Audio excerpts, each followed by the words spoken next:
happy Monday. I thought it'd be a great time to do just a basic mindfulness practice. And I was thinking about like what is it about mindfulness that's actually so useful?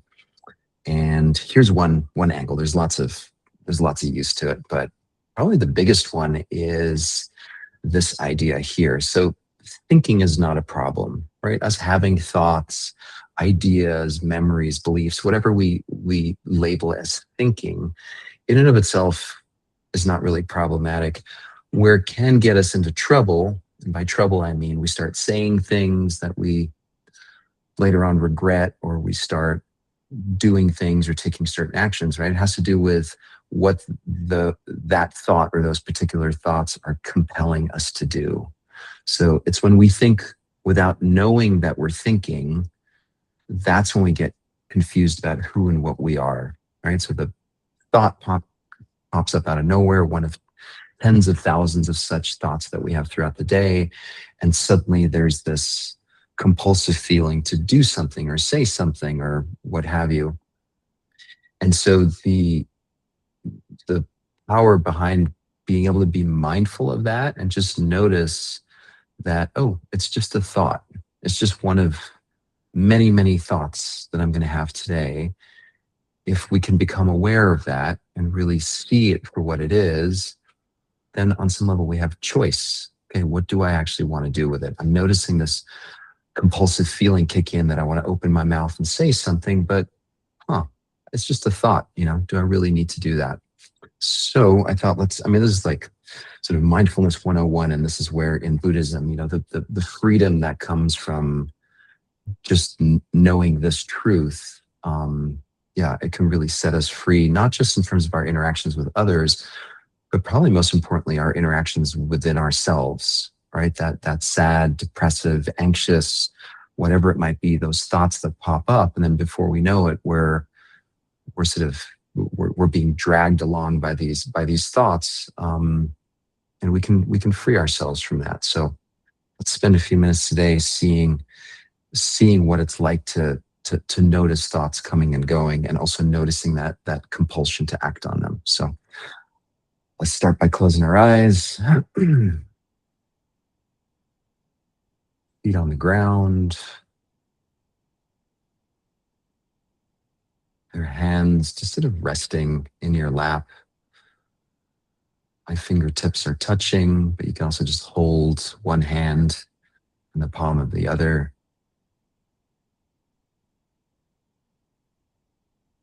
Sitting upright. The key here is sort of finding a position where you feel upright and alert, but not straining, not stiff.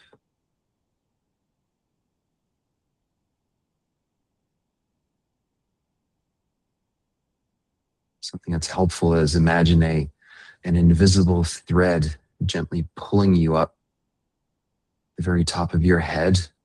And it's just gently encouraging you, nudging you to sit tall, open-hearted, awake.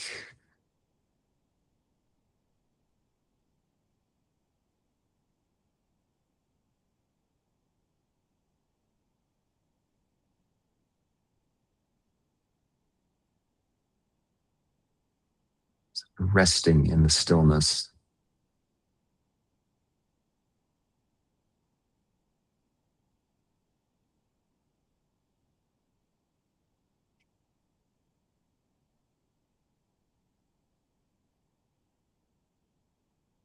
And I like this idea of wakefulness or being awake.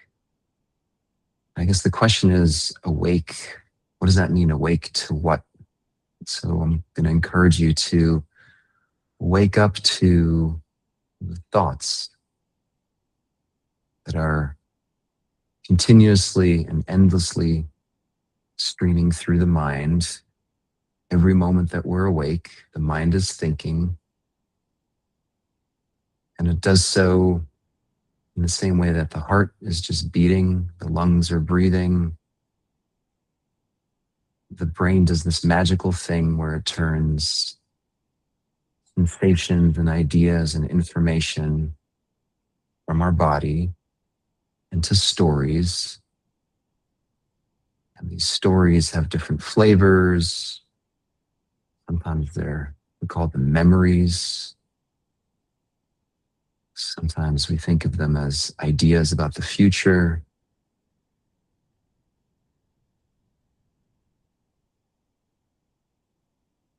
When lots of thoughts get clustered together, we can call them beliefs. So beliefs about ourselves, beliefs about the world, beliefs about what's going to be for lunch later on.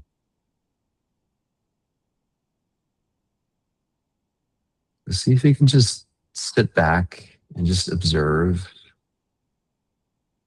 and just catch some of those thoughts. Just notice them as they go by. You don't need to change them or judge them, but you can maybe even just label them as that, oh, thinking.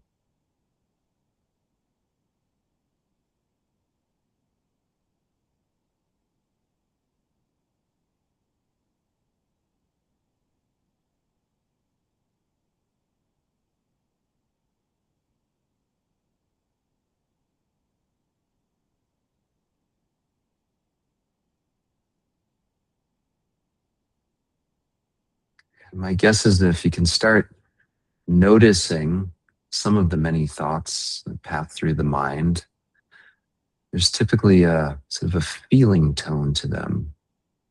And they're usually compelling us to do something. Thoughts want us to act. And so just remembering that thoughts in and of themselves, they're really nothing. But it's when we forget that we're having the experience of thinking and we then act, that's usually where things start happening. So right now we're just noticing any compulsive tendencies when we think certain things like to-do lists, conversations that still need to be had, all the stuff in the future that we need to deal with, or so the thoughts tell us.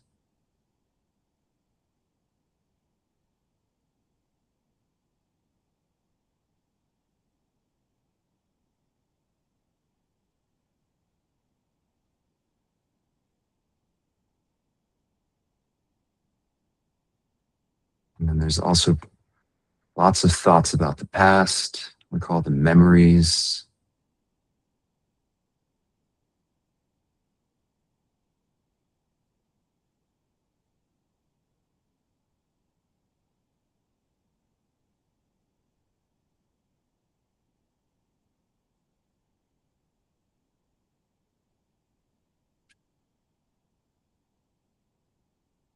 And if this is hard for you, just know that you're not alone.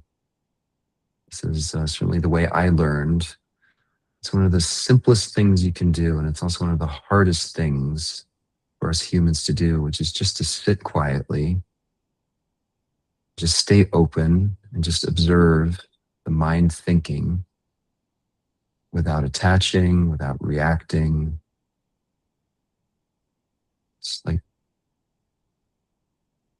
just watching clouds in the sky or watching the waves in the ocean, just letting them be.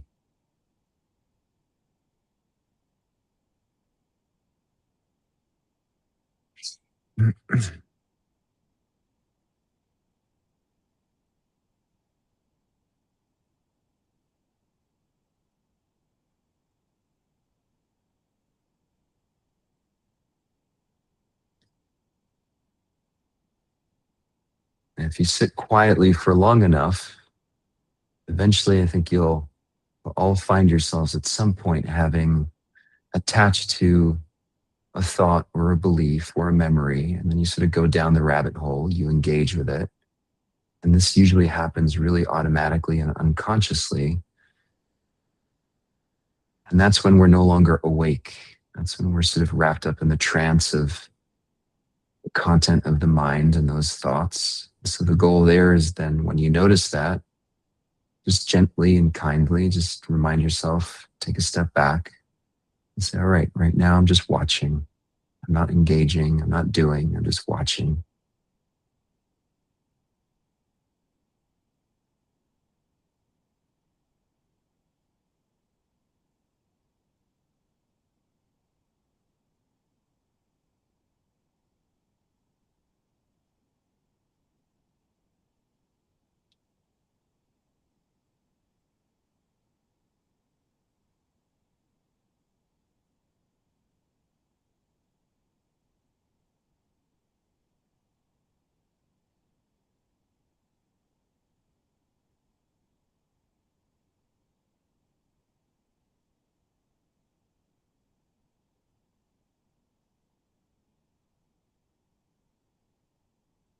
In my experience, the mind has a hard time with stillness and quiet. And that's because we're conditioned to usually go through our day just constantly reacting to many thoughts that bounce around our brain. And so when we don't react, it's a little bit unnerving and uncomfortable. So there's the tendency to want to keep grasping on and getting involved in the content of the thoughts. And so doing these kinds of meditations, even just for a few minutes a day, not doesn't need to be 20 minutes or 30 minutes or anything heroic, but just a few minutes a day to just notice what it's like to just sit still, not react.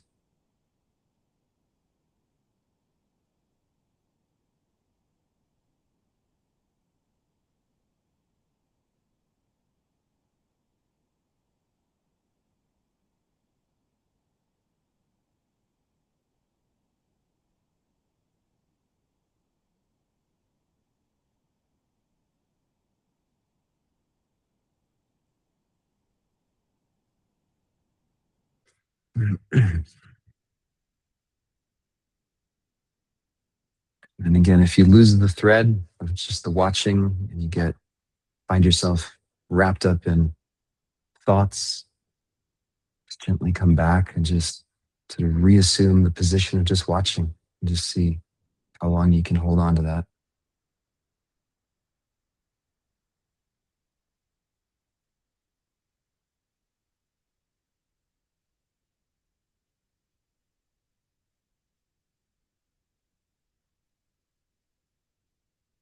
And take a deep breath in,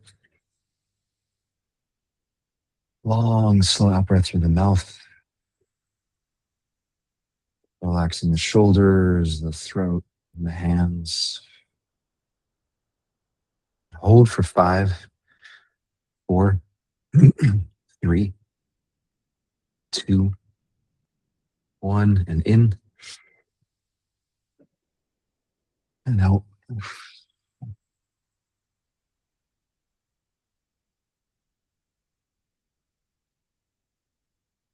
And hold for 5, 4, 3, 2, 1. Open your eyes. Come on back. Yeah, this is, in my experience, this is as basic as it gets when it comes to these kinds of practices. It's like the ground floor for, I think, uh, most of the practices that we do. And go figure, it's also one of the hardest things to do. So I learned oftentimes by going to, meditation retreats and doing this for hours and hours a day, and honestly found it at times not very helpful. So I've learned to just do much shorter sessions and just see. It's like working out. You don't want to lift more weights or run harder than feels healthy and feels productive. And so I think the same thing goes for a good mindfulness practice like this. So just a few minutes a day, I think, is really helpful. Appreciate you all. I'm off to work.